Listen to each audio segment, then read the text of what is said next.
La la la la. La la la la. Hi. How are you? Hello, Paul. Hello. Oh my God, look who it is. Been a while. How you doing, Paul? The legend himself. Hi, can you hear me? I'm supposed to ask 3 questions, is that right? Look at you. Glasses, beard, long hair. Ah, Hey, oh my God.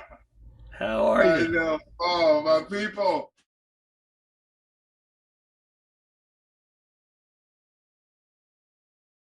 Look at you. Glasses, beard, long hair. That's great. I mean, look. What is that? Tell me what that is. That looks like an ocean. Uh, I'm in the very south of Spain on the Atlantic coast. Uh, Been on tour with Steve Vai all summer, and we have a day off today in this amazing, amazing location. So I'm doing good. You guys are back out. That's great. Yeah, yeah. It's been almost 7 weeks. You know, I've heard all day, David. I've heard about people being almost let out of jail, and you can't even get a tour bus. There's so many people out. It's great. Well, we are on our fourth bus because there aren't any available. And the first one broke down before it even got to us. The second one was just a passenger bus. The third one lasted about 4 or 5 weeks, but had no AC. And then finally, something else happened. And then we got a fourth bus that is trying to hold in there. And we only have one more week on tour. And then we're home for a little bit. So everything you're hearing is true. I mean, trying to get parts and another bus, all this other stuff, thank God I don't have to deal with any of that stuff. It's a nightmare. Did they ask you to ask me questions? I got a couple questions. I always have questions for you, Paul. Well, I have questions for you. So why don't we do a trade? You go, I go, All right. you go, I go. We'll do this different than we did it all day, and we'll have fun with it. So you start. Okay. Yeah, sure. Would you consider yourself a practicing guitar player? Not right now. I had my hand Okay. operated on it. It's got a scar in it. Oh, There was wow. a piece of bone that had grown on top of my tendon, and every time I moved my finger, it was chopping the meat up in my finger. And they opened it up and they pulled it out, and I have to go to physical therapy in a little bit. I'm not a working guitar player at all right now. I'd like to be. Sure. I don't know if my knuckle is arthritic until the swelling goes down. I'm hoping, Mm. David, that I can play again. I don't know what that's going to be for me. The business is pulling me stronger than it ever has, ever, which doesn't leave a lot of time to play. I still have a love in my heart for playing. I Mhm. love really good music. You know, I heard Al Green's Love and Happiness the other day, and all I want to do was play it in a band. I just, I Mhm. want to do my own version. I want to do my own version of the tune. I just adore the tune. I like great Right. songs. Um, so no, am I a practicing guitar player right now? No. Would I like to be? Yes. Is my hand hopefully healing? Yes. I worry. Do I have an infection in my hand? Maybe a little one. I don't know. They're gonna have to tell me today. Um, Mm. I'm busting my ass trying to get it fixed. I wake up every morning and I stretch it out and hope the tendon doesn't grow the bone back. And Mhm.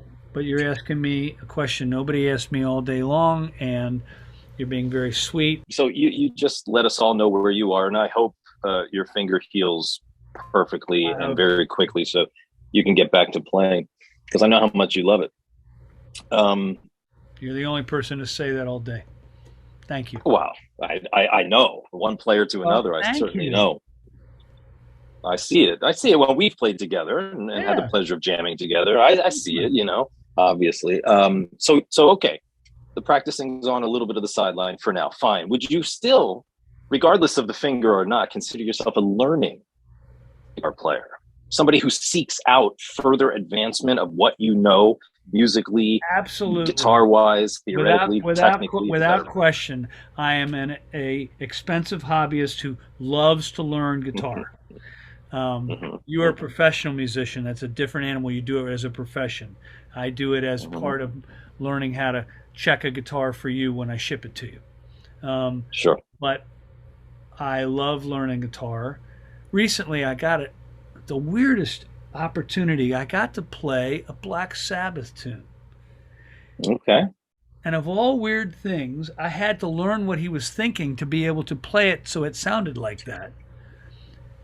And I got a video of him describing what he was thinking, and I was able to do it. The room came unglued. It was a E to a D note. He's thinking really bright low strings without a lot of other strings in it, played unbelievably melodically as whole notes on the beat. And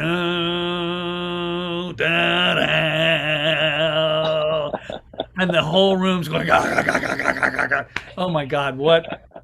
I mean, you know, I mean, that's all I did. That's 2 notes. He got away with it clean as a whistle. And changed music. Power. Beautiful. Oh my God, the power of it that took my breath away. Yeah. I like always fun. I like when guitar sounds big, really big.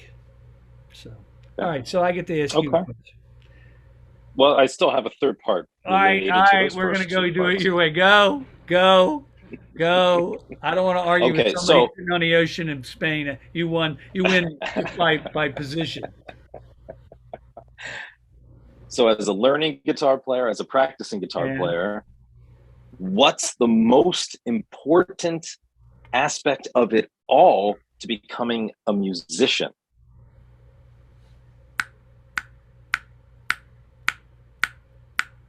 Okay. Time, rhythm. No, I'm talking about not speeding up, not slowing down, and being with the other people. Getting with the other people. That wasn't speeding up. That wasn't slowing down. I think that was pretty even. And that click, being with them, being in the pocket with them, is not being a guitar player. It's being a musician. So to me, it all is about being literally in the pocket with Greg, being in the pocket with Gary, being in the pocket, laying foundation so Mia can sing. To me, the difference between a musician and a guitar player is the musician is part of a whole that plays for the tune. I'm always astounded when I'm near Dennis. Dennis is not playing to show off Dennis. Dennis is playing for the song. He's always playing for the song. As good as, extraordinary ability is, he's always playing for the tune. I love it. He's a professional. Yeah, I love it. So to me, I want to lay a foundation for the tune. There was recently a tune we wrote called Echoes. It's just a few notes, but God, it's beautiful. It's just beautiful. I want it to be, here, can you grab the acoustic out? I'll play you the tune. Please do. I'll play you the tune. It's 3 notes. Dave, it's beautiful. And for me, I think it's the best thing I ever wrote. And I didn't even intend it to be, and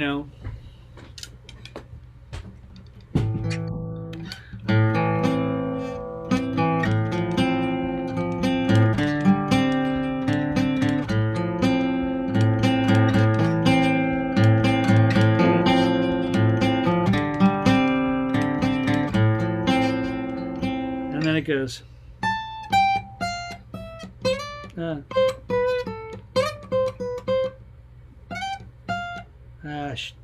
My hand doesn't work. I'm sorry. I'm sure. No worries. I heard it. Beautiful. That's the melody. Beautiful. But it's beautiful, simple, right? Beautiful. But it's simple and beautiful, and it's a tune called Echoes. It's about the echo of slavery with these musicians that I play with, and in my life too, and it's just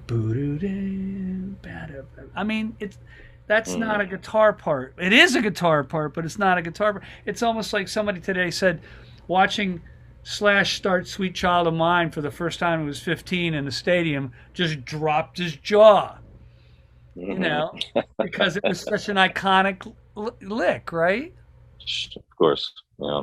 So you play with a very, very big-hearted gentleman. I really like Steve. He Yeah. said some extraordinarily big human things to me. And That's Steve.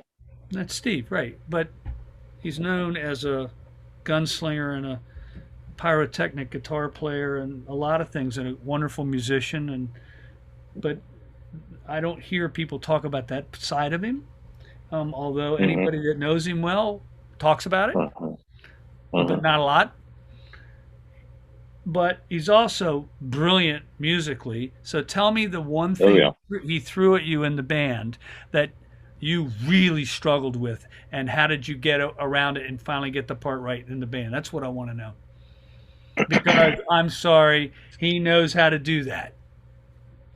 Yeah, he does. I mean, there have been a few examples over the years. When I first started with Steve in '99, we were playing the Attitude song. And that is just front to back, like gymnastics on the guitar. There are so many obtuse and beautifully nuanced little things, like pulling the string off the fretboard and around it to get a certain sound.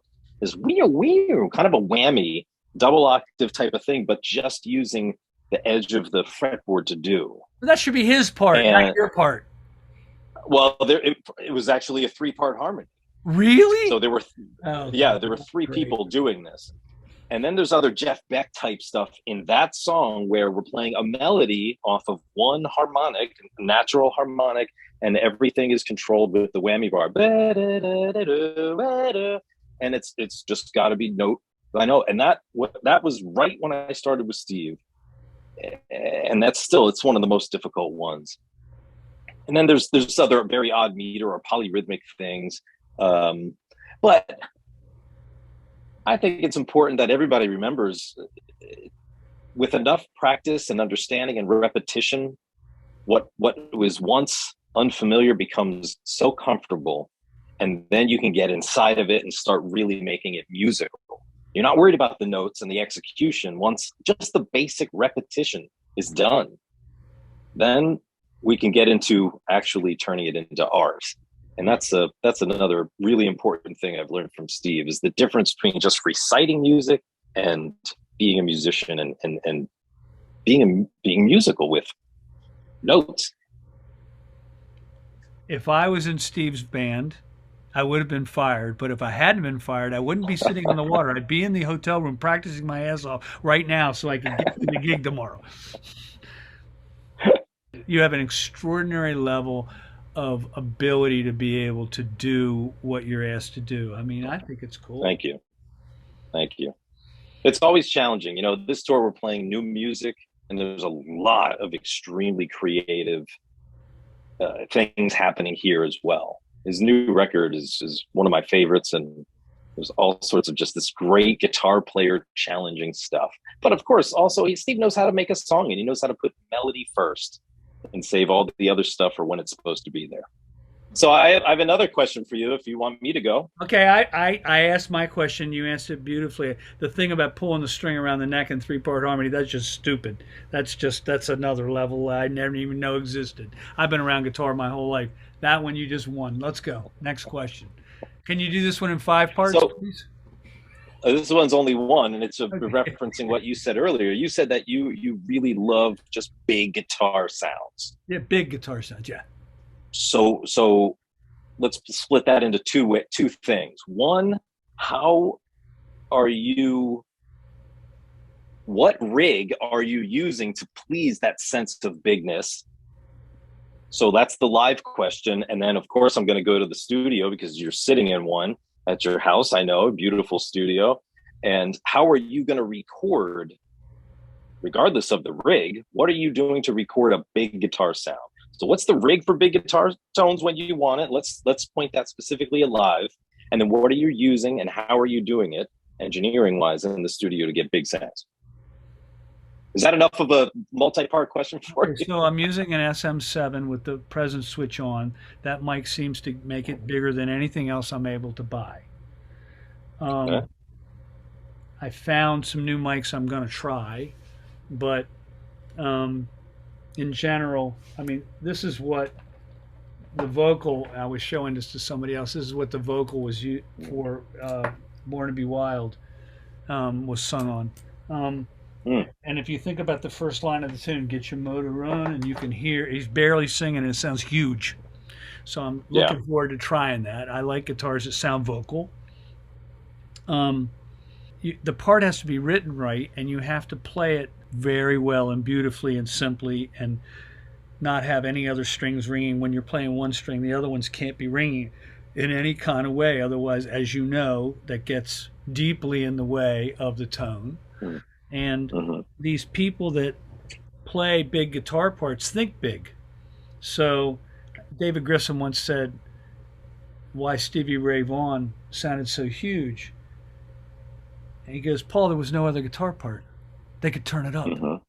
Oh, makes a big difference, right? I mean, if the guitar has, a beautiful bass and a nice mid-range, and the high end, it doesn't hurt and it's big, you can turn it up loud if you played the right part. I mean, there was an old Van Halen thing where Dee Landy, I think that was the producer's name, was just couldn't, the way it was in the interview, it said, it doesn't need another guitar. He didn't need to layer a guitar because Eddie sounded so big, it was done.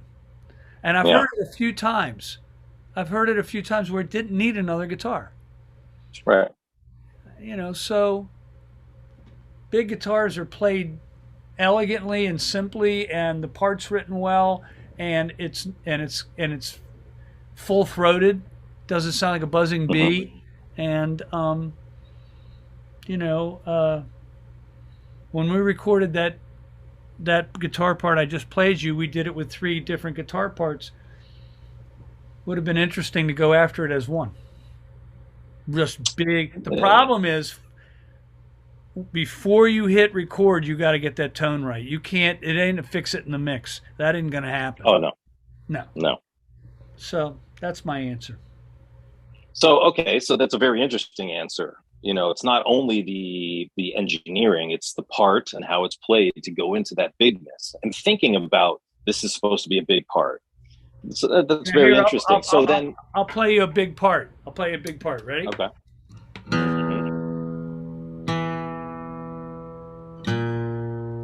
I mean, in that. Right. It's just a big part. I'm sorry. Oh my God! Shut up! No, hold on to your seat. I mean, it's big. It's 3 lousy notes. By the way, I think Robin Trower stole it. Can I show you? From who?